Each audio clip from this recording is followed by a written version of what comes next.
All right, today what we're going to be doing is talking about how to convert your standard major or minor chords into a more bluesy sounding style chord.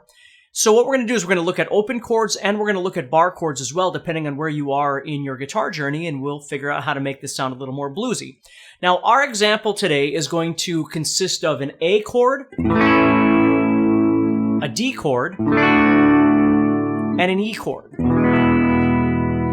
Now, we're going to look at those three chords in the open position, and we're also going to look at A and D and E in the bar chord position, depending on what it is that you're learning, and you can use either one of these or both of these, okay? So, in order to convert a standard major or minor chord, and right now we're going to be looking at major chords, into a more of a bluesy sound, what we're going to do is we're going to add what's called the seventh. Now, in theory, it's called A dominant 7 or D dominant 7 or E dominant 7, but what we generally refer to these as is just A7 or D7 or E7, and you might have seen these before. Now, when you play these three seventh chords together, you tend to make your music sound more bluesy. So we're taking a regular major chord. We're not going to get into theory and all that right now, but we're taking a regular major chord and we're adding in the sound of this seventh. So let's first just look at what it is that I'm talking about. So if we took this A chord right here, this A major chord,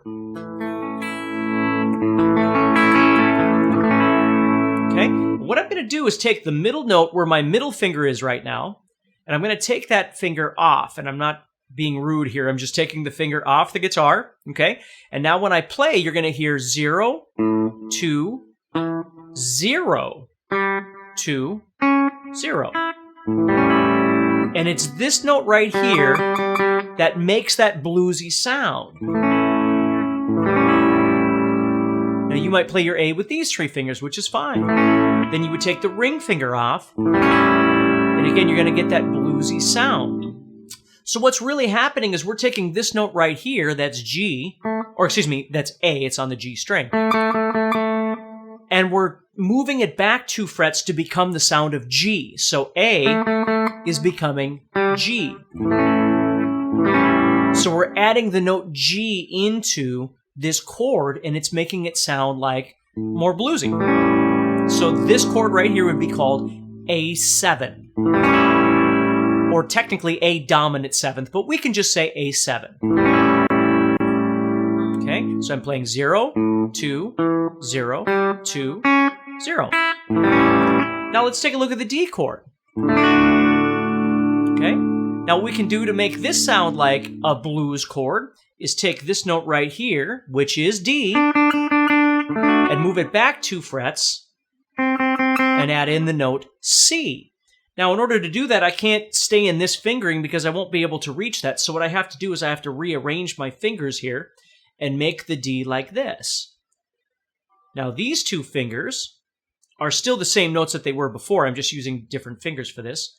But now I'm able to take my first finger and play this C back here and get the sound of that D7. E is up here. And in order to get that 7th sound, I'm going to take this note here, my 3rd finger, which is the note E right now. And if I take that finger off, it's going to become the sound of this string, which is D. Okay? So you'll notice that there's a consistency in each one of these 3 chords as I'm taking a finger and either taking it off or moving it down. I'm moving it down 2 frets, which is what we call a whole step. Okay? I'm moving it down a whole step, and we're getting that 7th sound. So A becomes A7, D becomes D7, and E becomes E7. Now, if you haven't watched, there's another video that talks about playing 12-bar blues. I would highly suggest you watching that if you haven't already, because that's going to help you with understanding how the actual 12-bar blues progression works and all that sort of thing, to use these 3 chords together to make blues, okay? But in this video, we're just going to be talking about that 7th sound. So I take the A7,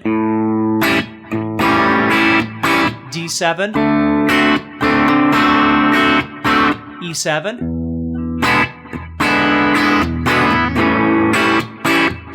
and my 3 chords now have that bluesy kind of sound.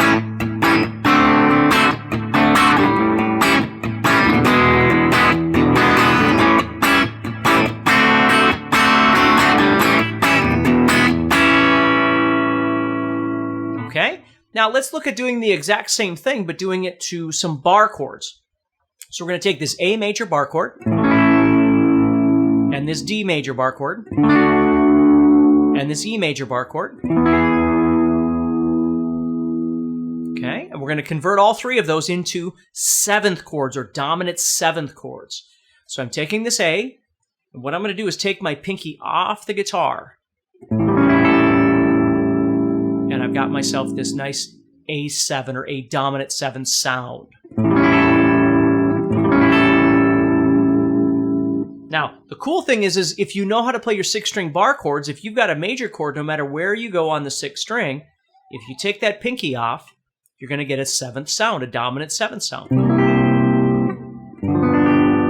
on any chord you play. Now, we're in the key of A right now, so I'm just going to stay here, but that's how it works. Now, if I move down to my 5th string bar chord, which is D, I want to make this into a D7 chord, so what I'm going to do is I'm going to put my 3rd finger, instead of barring over all 3 of these strings, I'm just going to put it on the 4th string, and I'm going to put my pinky now on the 2nd string, both at the 7th fret. And what I've done is I've relieved the 3rd string, because I was pressing on the 3rd string before with this finger. Well, now I'm not. I'm not pressing on the 3rd string at all. So the 3rd string actually has been moved back 2 frets to where my bar is. So I have 5, 7, 5, 7, 5, which is going to be awfully similar to this A7 in terms of construction. So there's my D7. And if I wanted E7, all I'd have to do is move up 2 frets higher if you know the notes on your 5th string and you've been working on your bar chords, which there are videos for all of these things. There's my E7. So I have A7, D7, and E7.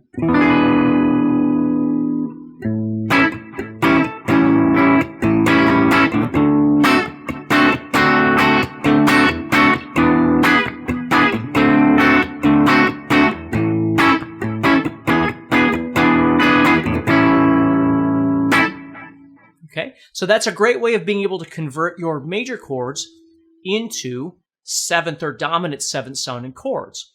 Now, if we wanted to do minor, it's actually going to be the same idea, but each chord needs to start off as being minor, but the note that we're adding in is going to be the same note. So let's take a look at that really quick.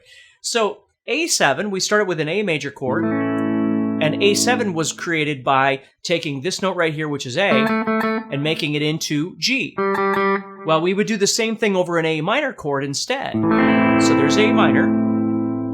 This note right here, which is A, is going to need to be created or converted to a G. And there you go. There's A minor 7. It's a beautiful sound.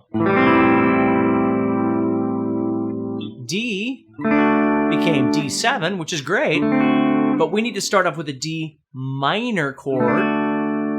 So you have to know D minor, of course, which is like this. 1, 3, and 2 frets. So what we did to make that into a 7th is we took this note right here and we moved it back 2 frets. So what we can do for that is we can just bar over these 2.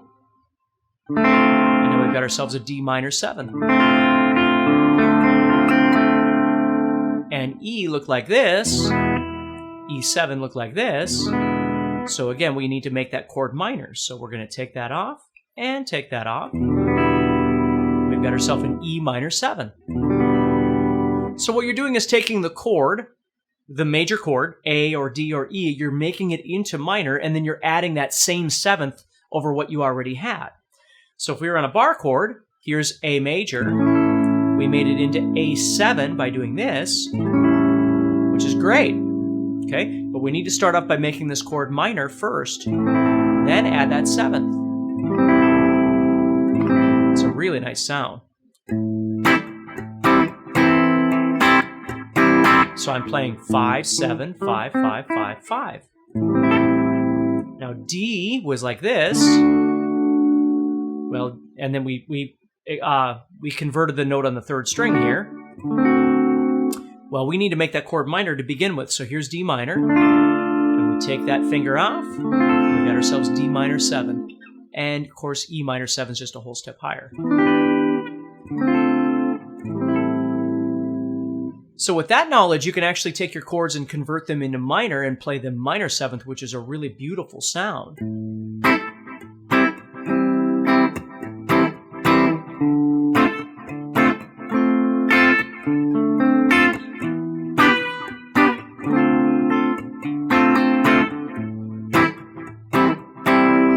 Or you can play them as major chords. It doesn't make any difference. But anyway, that's how this whole thing works. Hopefully that helps you a little bit to better understand this and use these chords in your playing.